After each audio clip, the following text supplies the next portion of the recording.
So here is another video out at Kevin's land, looking at some of his cars and trucks. Similar to the Rambler video, we do have some wind noise. So there's parts of this that I'm going to remove the sound and kind of narrate because the wind just got so bad. But hope you like it.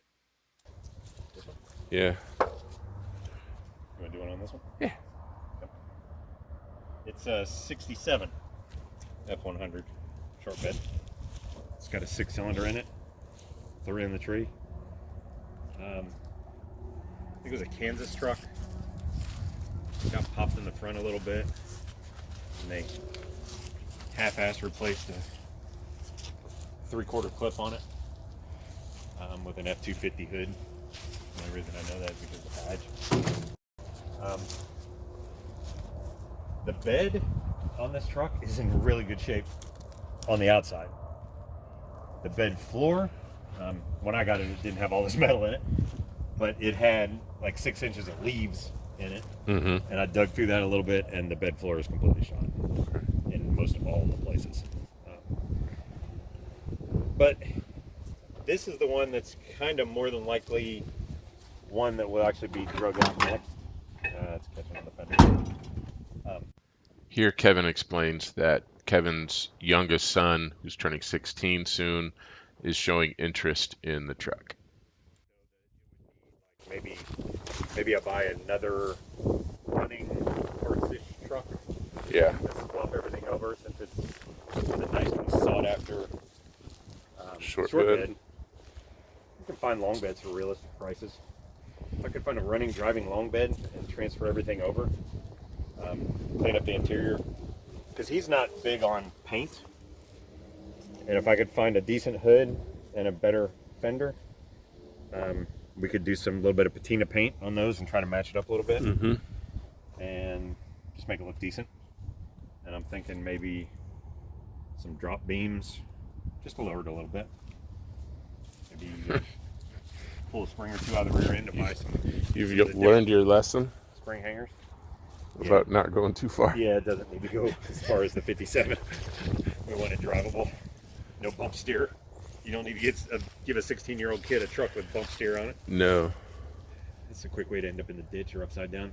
So, but I mean, it's got potential. For sure. And I would like to see my kid driving it rather than it sitting back here collecting more mold than what it has on it already. But it's going to be a lot of work. And that's what it's going to be. I mean, it's going to be up to him to decide how much effort he wants to put into this, because I will help him. Right. But his butt will be out in the barn working on it. But he's expressed interest, so that's a good test to see. He's expressed interest in this, the Bronco, and he actually liked the Monza. And the one that was sitting out here. That Monza, not the other one. He liked the one that was sitting out here, so the one under the cover in the shop, it's not, I don't know, it was built with a full cage, and but the good thing about it was we didn't narrow the rear end crazy, so you can put a 12-inch tire on it, drive it around, not a problem. Right. And if you don't mind climbing over the roll door cage. bar, the door roll bar, to get in and out of it, it wouldn't be a bad car either. But I think the most realistic one for him to use as a project and would be sensible to get running and stuff would be this truck here. Maybe the Bronco, but it's going to need a top and a whole bunch of other things. So I don't know. We'll see which one he expresses the most interest, if he expresses any. Maybe it was a false alarm. But I'm about to sit down with him and figure that out, because he turns 16 towards the end of this year.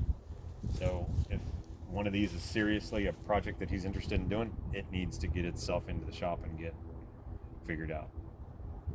But this one, buying a parts truck, maybe a running long bed, and swapping it all over would be a pretty quick, easy option. Cool.